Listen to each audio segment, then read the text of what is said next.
Pour cette vidéo, j'ai dû demander à ma famille, mes amis et surtout à vous, plein de questions sur le parcours et ma vie.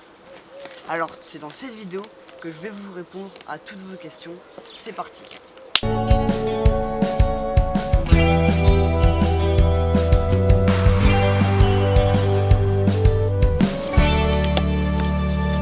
Ok, donc j'ai toutes les questions sur ces petits bouts de papier. Voilà. Et j'ai un peu plus de 10 questions. Tu t'entraînes combien d'heures par semaine? Alors, ça va dépendre des semaines, mais ça dépend des semaines, si c'est semaine en vacances ou pas. Quand c'est pas en vacances, c'est qu'il y a les cours de parcours avec la DAB. J'ai 1h30 le samedi. Plus ensuite, dans la cour de récré au collège, je fais un peu de parcours dans la cour. Donc on peut rajouter 1 heure par jour. Donc au total, ça fait, enfin pas 1 heure par jour, une demi-heure par jour. Si on compte une demi-heure x 4 parce que le mercredi j'en fais pas, une demi-heure x 4 ça fait 2 heures, ça fait à peu près 3h30. Donc je pourrais dire quasiment à 100% que je fais minimum 3h30 par semaine. Sauf quand je me blesse et que du coup je peux pas en faire. Genre là par exemple, en faisant un fly, je me suis blessé juste là au doigt. Je vous montre, je vous mets la vidéo juste là. Donc en fait l'idée c'était juste de sauter d'une barre à l'autre et en fait je me suis fait mal en ratterrissant, donc j'ai une cloque qui a percé. En fait j'en ai 2 autres ici aussi. Et du coup c'est pas très agréable. Ensuite, depuis quand tu fais du parcours? Alors depuis quand j'en fais en club, ça fait moins d'1 an, j'ai commencé en septembre. Et on est actuellement en juin, je crois. Oui, on est le 10 juin, un truc comme ça. Donc oui, j'ai commencé en septembre. Mais sinon, le parcours, j'ai commencé bien avant à faire du parcours. Je sais que déjà en 5e et en 6e, j'en faisais. Et quand je remonte avant, en CM2, tout ça, je sais que j'en faisais. Parce que j'avais des sortes de petits... J'avais un petit module et moi, j'aimais bien. Donc moi, je peux vraiment dire que j'ai commencé en connaissant le nom depuis 2 ans en 5e. Mais sinon... J'ai commencé sans connaître le nom en CM1, CM2. Allez, question suivante. Est-ce que tu as d'autres passions en plus du parcours? Oui, beaucoup. J'aime bien faire des vidéos, donc le montage, tout ça, donc vidéo YouTube, tout ça, c'est pour ça que j'ai fait une chaîne YouTube. L'écologie, l'informatique, tout ça. Faut savoir que j'aime bien la programmation, l'informatique, tout ça. Les insectes, les animaux. Comment ça va, Gabi? Ça va très bien, voilà. Ça va super, merci de demander, ça va très très bien. Ensuite, à quelle fréquence tu t'entraînes?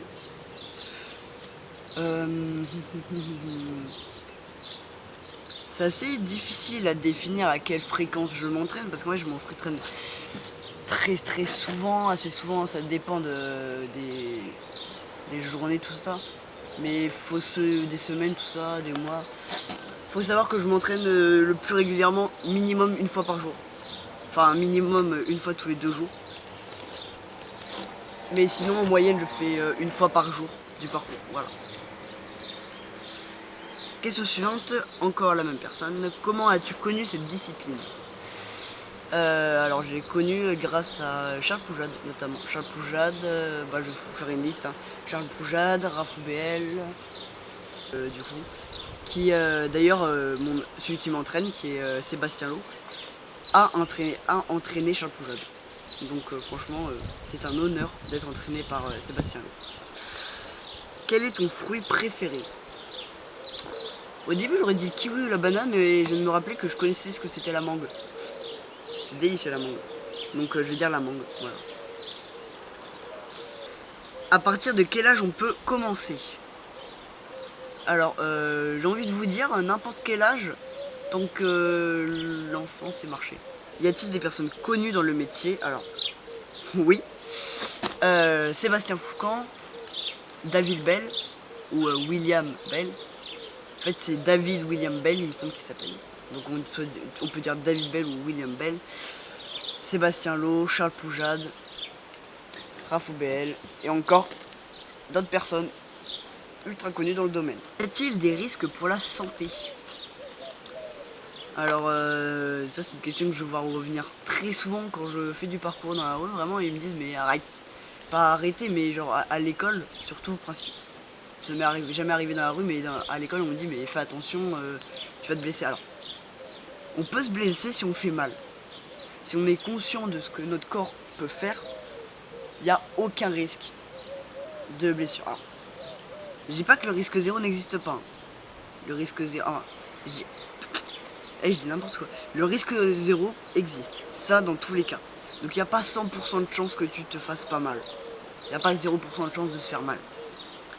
Il y a très peu de chance si tu le fais bien, si tu es entraîné. C'est pour ça que ma mère a voulu que je sois du coup entraîné par la DAB. D'ailleurs ça c'est vachement cool parce que du coup je suis entraîné par celui qui a entraîné Charles Poujade. Si on fait bien dans les règles de l'art, si on casse pas les étapes, c'est comme ce que je vous ai expliqué dans la vidéo où je grimpe un arbre. Où je vous explique comment grimper un arbre. Voilà, comment grimper un arbre sans équipement, si vous voulez la voir, vous pouvez la mettre juste là. Bah c'est tout simple de grimper un arbre, mais grimper un arbre en soi c'est facile. Mais si t'as pas les techniques pour rester en sécurité, c'est facile mais c'est extrêmement dangereux. Donc il faut avoir les techniques pour rester en sécurité, les 3 appuis, tout ça. Bon, je vais pas vous dire toutes les techniques dans cette vidéo, je vous encourage vivement à aller voir l'autre vidéo qui actuellement cumule 101 vues. Donc faites exploser la vidéo, je veux plus de vues, c'est possible. Comme ça me fera gagner peut-être plus d'abonnés. Donc peut-être qu'un jour j'arriverai à vivre de ma passion qui est de faire des vidéos sur le parcours. Allez, donc question suivante.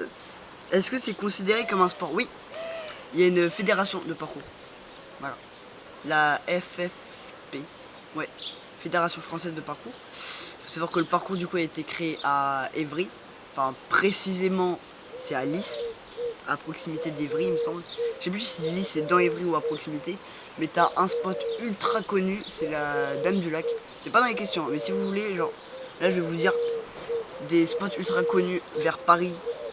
À Paris t'as la Dame du Lac, Paris 13, Chinatown, le quartier Chinatown, et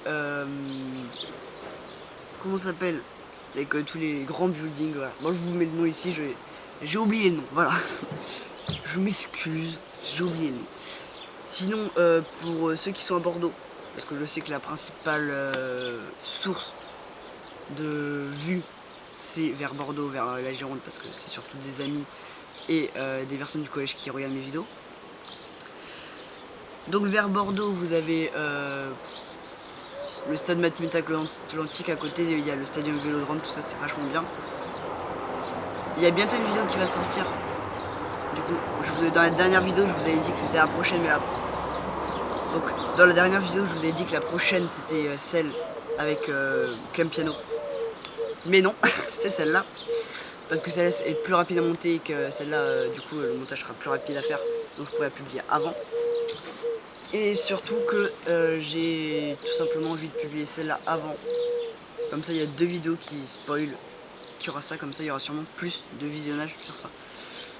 Ensuite, donc comme je disais, le stadium Vélodrome.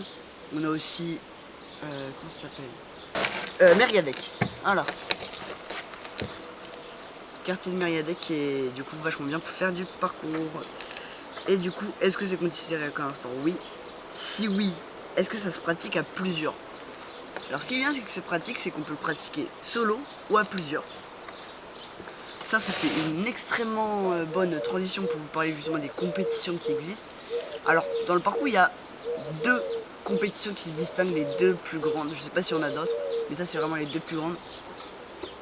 Il va y avoir les compétitions de speedrun. Donc ça va être, il y a un trajet à faire, mais t'as pas de technique spéciale pour tout franchir. Et le chase tag. Le chase tag c'est ça, voilà.